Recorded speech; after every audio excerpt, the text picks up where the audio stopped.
In a world that has become increasingly casual, receiving a black tie invitation is rare. It is a privilege. Yet, most men over 50 treat it as a burden. You panic. You go to a rental shop and pick up a polyester box that smells like industrial cleaner. Or worse, you try to cheat the system by wearing a black business suit and a pre-tied shiny bow tie. Gentlemen, listen to me. Black tie is not a costume. It is a uniform of respect. When a host writes "black tie" on an invitation, they are asking you to contribute to the atmosphere of the evening. They want elegance. They want magic. At our age, we do not dress for black tie to look like James Bond. We dress to look like the man James Bond reports to. We aim for authority, dignity, and timelessness. Today, I am teaching you the art of black tie. We will master the dinner jacket, the mysterious rules of the waist covering, and the non-negotiable law of the bow tie. By the end of this video, you will not just attend the party, you will elevate it.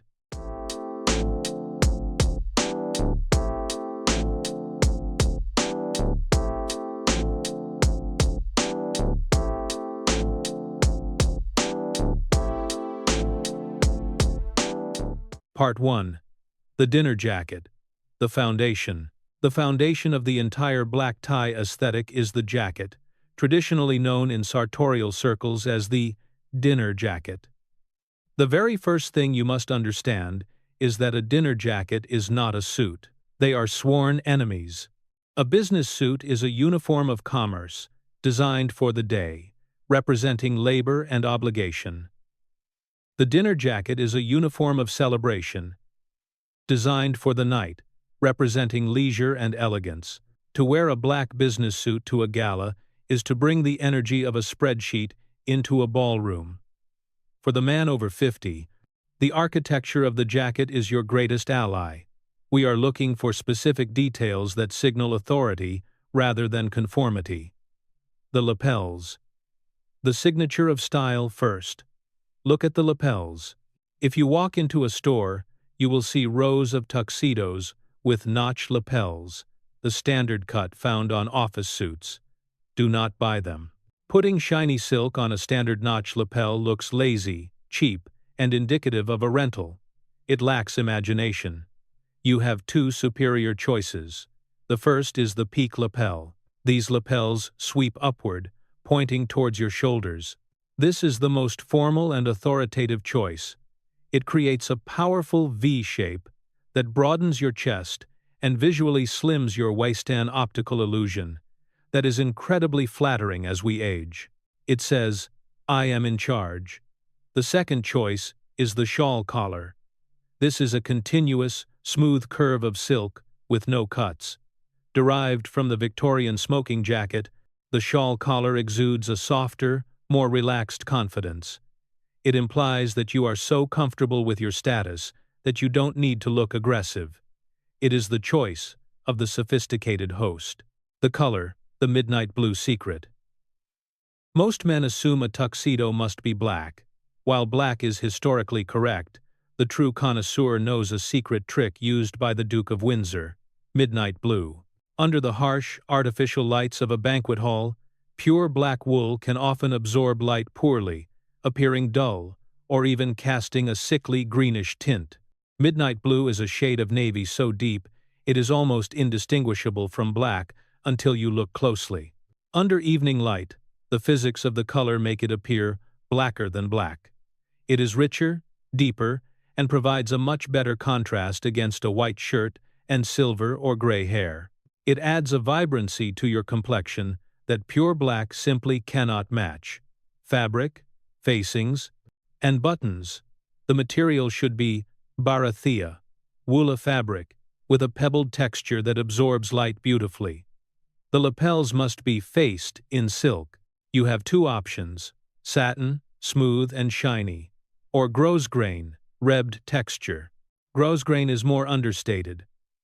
Satin is more glamorous. Crucially, this silk must match the stripe down your trousers and your bow tie.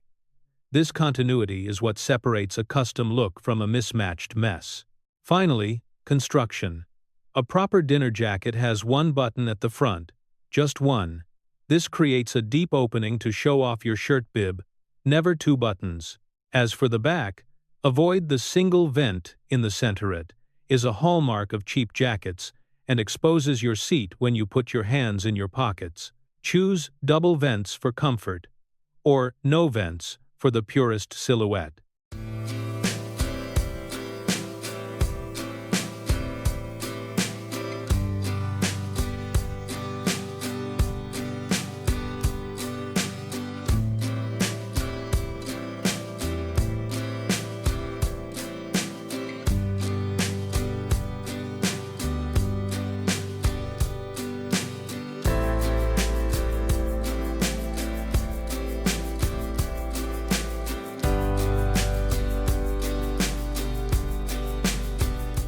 Part 2. The ritual, shirt, and bow tie. Now that we have established the foundation with the jacket, we move to the core of the outfit: the shirt and the bow tie. This is the precise moment where 90% of men fail. They treat these items as afterthoughts, choosing convenience over correctness.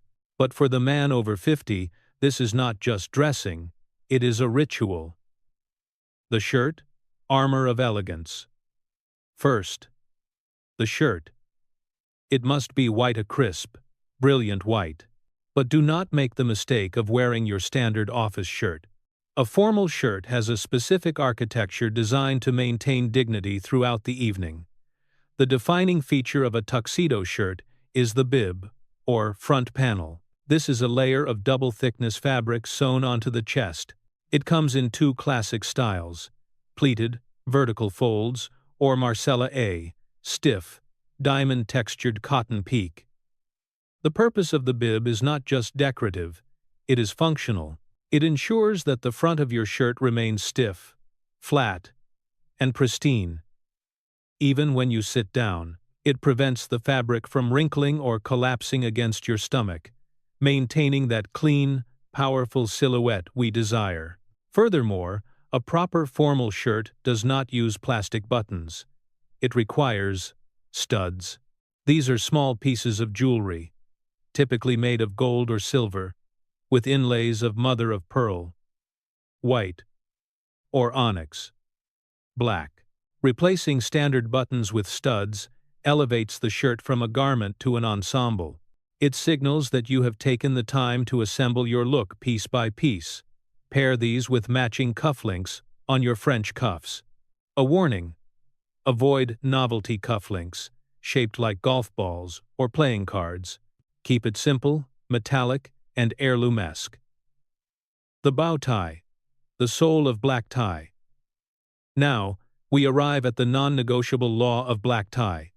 You must learn to tie your own bow tie. I cannot emphasize this enough. A pre-tied, factory-assembled bow tie is the ultimate sign of the amateur. It is perfectly symmetrical, completely flat, and looks like a prop. It screams to the room, "I rented this outfit," or "I don't know how to dress myself." A self-tied bow tie, on the other hand, possesses soul. It has dimension and volume. It stands away from the neck. Most importantly, it is slightly asymmetrical. One loop might be a fraction larger than the other. It might have a slight tilt. This imperfection is actually perfection. The Italians call it sprezzatura studied, carelessness. It shows that you are human, not a mannequin. It demonstrates that you possess the skill and the patience to perform the ritual. Additionally, there is the matter of fabric harmony. The material of your bow tie must match the facing of your jacket lapels perfectly. If your jacket has satin lapels, you must wear a satin bow tie. If your jacket has gros-grain lapels, you must wear a gros-grain bow tie. Mixing these textures creates a jarring visual discord that ruins the continuity of the look. Finally, consider the end of the night. There is perhaps no image more iconic in masculine style than a man at the end of a gala, collar undone, with his self-tied bow tie hanging loose around his neck. It is the look of Frank Sinatra and Dean Martin. It signifies a night well lived. You simply cannot achieve that moment with a clip-on.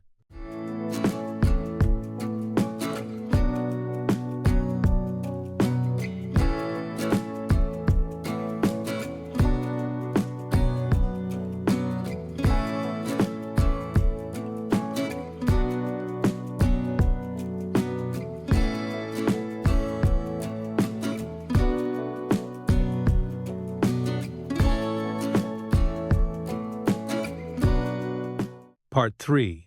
The architecture, waist, and shoes.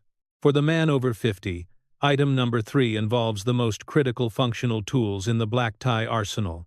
We must discuss the architecture of your lower half, the waist covering, and the shoes. The golden rule. Covering the waist. There is a strict architectural rule in black tie that is often ignored by novices, but revered by masters. The waistband of your trousers must never be seen. Why is this so important? Visualize the outfit. The black jacket and trousers frame the white shirt, creating a V shape that leads the eye up to your face. If a patch of white shirt pokes out between your jacket button and your trousers, it ruins this line. It breaks the vertical flow. Worse, for those of us carrying a little extra weight in the midsection, that exposed white fabric acts like a spotlight on the stomach.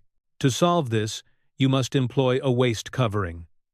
You have two historical options. The first is the cummerbund. Often unfairly maligned as dated, the cummerbund is actually a savior for the mature physique. It is a pleated sash, worn around the waist. Always wear the pleats facing up, historically joked about as crumb catchers. Functionally, it acts like a mild corset. It holds the stomach in, smooths the transition from shirt to pant, and elongates the look of the legs. It should be made of the same silk, satin, or grosgrain as your bow tie and lapels. The second option is the evening waistcoat, or vest. Be very careful here. Do not wear the high-buttoned vest from your three-piece business suit. That is for the office. An evening waistcoat must be low-cut, often in a deep U or V shape, to reveal the beautiful bib of your formal shirt. It creates a sophisticated, three-dimensional layered look that is undeniably aristocratic. The shoes, dancing with light. Finally, we look to the ground. Your choice of footwear can either anchor the outfit or capsize it.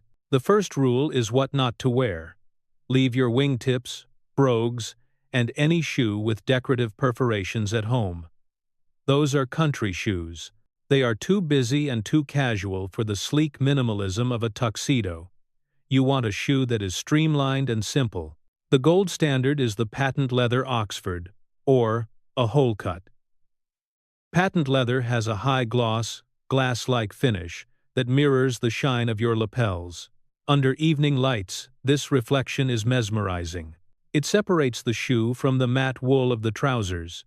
If patent leather feels too flashy, a highly polished black calfskin, Oxford is an acceptable, understated alternative, provided you have polished it to a mirror shine.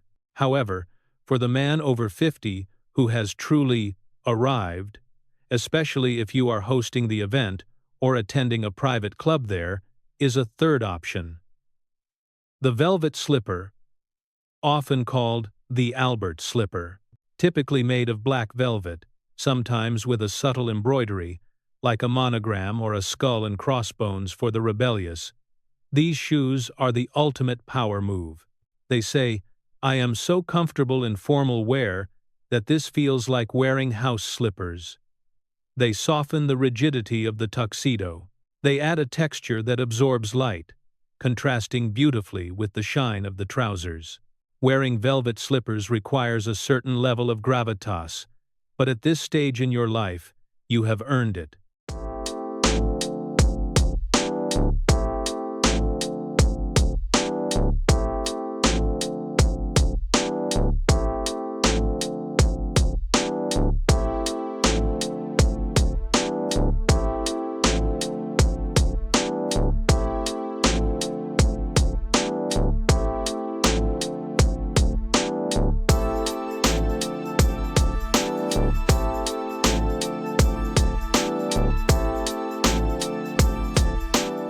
Gentlemen, I want to leave you with one final thought. There is a common misconception that black tie is stifling, that it is a rigid uniform that suppresses your individuality. I believe the exact opposite is true. Black tie is the ultimate liberation. Think about it. When you walk into a ballroom where every man is dressed in black and white, the noise of fashion is silenced. The playing field is leveled. You are no longer defined by a loud tie, a trendy designer logo, or the cost of your sneakers. Because the clothes are uniform, the man inside them becomes the focus. You are defined solely by how you carry yourself, your posture, your grooming, your manners. The tuxedo strips away the distractions and reveals your character. So, my advice to you is simple. Own it. At our age, renting a tuxedo is no longer acceptable. It is a compromise. Go to a tailor, have a dinner jacket, cut to your exact measurements. Let it hug your shoulders and suppress your waist. Break in the leather of the shoes until they mold to your feet. Learn to tie that bow tie until your fingers can do it in the dark. When you put on this uniform, you are not just dressing up for a party. You are upholding a standard of elegance that has lasted for over a century. You are telling the world that you still believe in the magic of an occasion. At 50, you shouldn't just look good in a tuxedo. You should look like you were born in one.